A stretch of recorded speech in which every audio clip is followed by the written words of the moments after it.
Today, we talk about the power of hope. Listen to the conversation and learn some new words. A penny for your thoughts. You look like you're miles away, Liam. Oh, hey, Chloe. Sorry, I was completely lost in my own head. I was just thinking about our last conversation, the one about hope.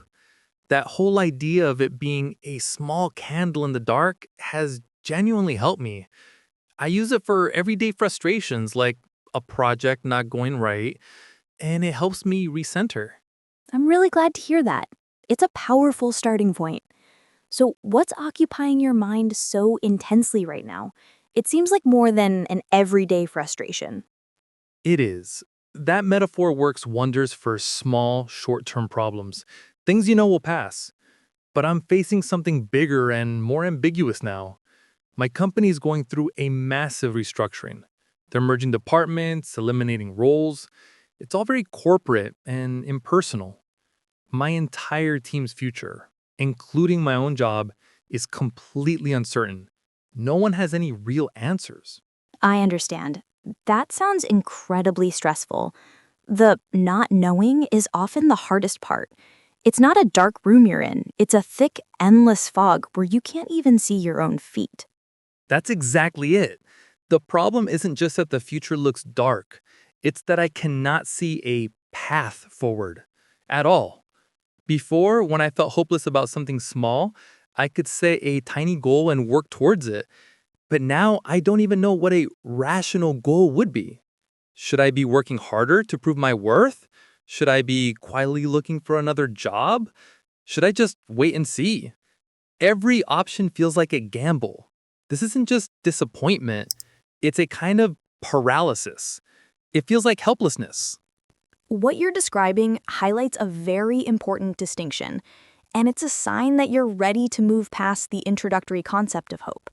Maybe it's time we upgrade our understanding of it, from a simple feeling to a cognitive skill. Hope isn't just some vague positive emotion. Modern psychology views it as an active, structured thought process. A thought process? You mean it's something we can actually build and practice like a muscle? Precisely. A psychologist named C.R. Snyder dedicated his career to studying this. His theory suggests that hope isn't a single thing, but a combination of two essential, learnable components. He called them agency and pathways. Agency and pathways, those are powerful words. Tell me more about them. Let's start with agency. This is essentially our willpower, our motivation. It's that core belief deep down that says, I can do this. It's our engine, the drive that pushes us toward our goals. It's the energy and determination that keeps us trying, even when things get tough. It's the voice that says, I have the capacity to influence my future. So, when I feel that total lack of energy and motivation, it's my agency that's running on empty? What drains it? It can be. Agency is drained by repeated failures, by negative self-talk, that inner voice that says you're not good enough or nothing you do will matter, and by feeling a lack of control. It's fueled by remembering past successes, by encouragement from people who believe in us, and by celebrating small wins. But agency, no matter how strong, isn't enough on its own. That's where the second, crucial component comes in: pathways. And what exactly are pathways? Pathways thinking is our ability to find different routes to our destination. It's the problem-solving, strategic part of hope.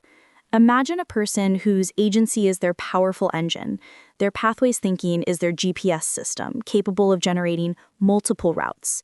If they hit a huge traffic jam on one highway, they don't just give up. Their GPS, their mind, starts looking for alternate roads, side streets, and detours. A person with strong pathways thinking is mentally flexible. They brainstorm. Okay, plan A is blocked. What's plan B? What about plan C? Who could I ask for directions? What resources haven't I considered? Wow, that is my exact problem. I feel like I still have some agency left. I have the will to find a solution for my job situation, but my GPS is broken. I'm staring at a total roadblock, and my mind can't generate any alternate routes. The fog is so thick that every potential path seems to lead off a cliff. That's why I feel so stuck and helpless. Yes, you've diagnosed the issue perfectly. True functional hope blossoms when both agency and pathways are working in tandem. High agency with no pathways is like having a sports car with a full tank of gas, but you're stuck in a muddy field with no roads. It's all that energy and nowhere to direct it, which leads to frustration.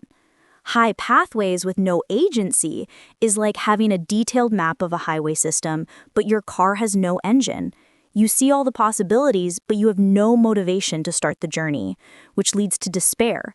You need both. Okay, this is incredibly helpful. It's a framework. So instead of just trying to feel hopeful, I need to work on building these two specific skills. Where do I start?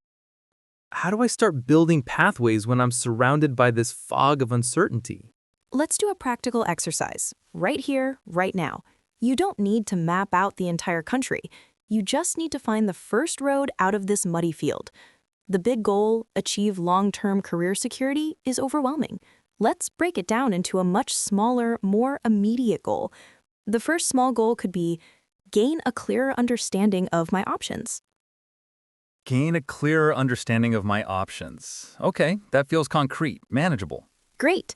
Now let's practice pathways thinking for this specific smaller goal. Let's brainstorm at least 5 different routes to achieve it. They don't have to be perfect plans, just initial ideas. Let's get the GPS working again. Okay. Plan A.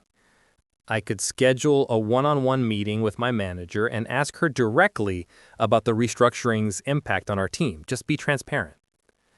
Plan B. I could start by updating my resume. That forces me to take inventory of my skills and accomplishments, which is a form of gathering information about myself. Plan C.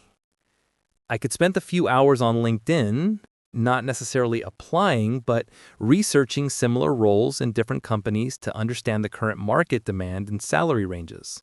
That's 3 excellent distinct paths. Keep going. What else? Plan D. I could reach out to my friend Mark. He works in HR at a different tech company. He could give me an industry insider's perspective on these kinds of restructurings. He'd be objective. Plan E. I could identify one new skill that would make me more valuable, either in my current role or a new one, and just spend an hour researching an online course for it. That's a proactive way of creating a new path for myself. Smiling, look at what just happened. 10 minutes ago, you were stuck in the mud, seeing no roads. Now you have 5 potential pathways written on a napkin. That's the power of deliberate pathways thinking. You haven't cleared all the fog, but you've turned on a powerful flashlight. You can see the next few feet. That feeling you have right now, that's hope. You're right. I feel so much lighter. I'm not helpless. I'm a person with a list of options. And strangely, having these pathways also boosts my agency. It gives me a place to direct my energy. And a crucial element of this is what we can call realistic hope. Hope isn't about putting on blinders and pretending the fog doesn't exist. Truly hopeful people are actually better at identifying potential obstacles and problems. Because their pathways thinking is so active, they naturally start contingency planning. They think, okay, if I try plan A and my manager's evasive, I'll be prepared to pivot to plan D and get an outside perspective. So it's not blind optimism, it's a form of intelligent strategy. It's about holding 2 things in your mind at once: a firm belief in your ability to reach a better future and the clear-eyed assessment of the challenges that stand in your way. Exactly. It's the mindset of a skilled sailor. A blindly optimistic sailor ignores the storm clouds on the horizon. A hopeless sailor never leaves the harbor. The realistically hopeful sailor studies the weather charts, acknowledges the coming storm, prepares the ship and crew, and plots a course that gives them the best chance of navigating it successfully. It's that balance that makes hope a resilient and powerful force. This all makes sense for my personal struggles. But what about when I look at the wider world? I see huge problems: social division, economic inequality, climate change. My personal hope feels so insignificant, like a single flashlight in a global blackout. That's where we need to zoom out and look at collective hope. Hope is not just an individual psychological state, it can be a powerful, contagious social force. Collective hope is the shared belief within a community or a society that they can achieve a common goal together. Can you give me an example? Think of major social movements. The fight for women's suffrage, for example. One person's hope for the right to vote was not enough to change the law. But the collective hope of millions, a shared, stubborn belief that a more equitable society was possible, fueled decades of organized action. Their agency was a shared willpower. Their pathways were the strategies they created together: protests, public speaking, lobbying, and mutual support. So, when I feel hopeless about a global issue, instead of dwelling on my individual powerlessness, I should try to connect with the collective hope. Precisely. Think about an issue you care about. Instead of seeing only the problem, look for the helpers. Look for the scientists, the activists, the teachers, the everyday people who are working on solutions. You are not alone in your hope. Your hope connects to their hope. You can join that collective hope by taking one small action: donating to an organization, sharing a well-researched article, volunteering for an hour. Your action, no matter how small, becomes a part of the collective pathway. That reframes everything. Hope is no longer a solitary burden. It's a shared resource that we can contribute to and draw from. Absolutely. So let's bring it all together. Hope is not a passive emotion, but an active cognitive skill. This skill has two core components: agency, your willpower and self-belief, and pathways, your ability to brainstorm multiple routes to a goal. We can actively practice these skills by breaking down large goals and deliberately creating and evaluating different paths. Our hope should be realistic, acknowledging obstacles while maintaining faith in our ability to navigate them. And finally, when facing challenges larger than ourselves, we can tap into collective hope, recognizing that we are part of a shared human endeavor to create a better future. I don't feel paralyzed anymore. I feel equipped. I have a major problem and a thick fog, but now I have a compass, my agency, and a map-making tool, my pathways thinking. I can't see the final destination, but I can see the start of 5 different trails on this napkin. I'm going to go home and start with Plan B, updating my resume. It feels like the most empowering first step. That's the sound of hope, Liam. Not just a tiny flickering candle, but the sound of a powerful, well-navigated engine confidently moving forward into the fog. Thank you for watching. If you have any questions, just leave a comment.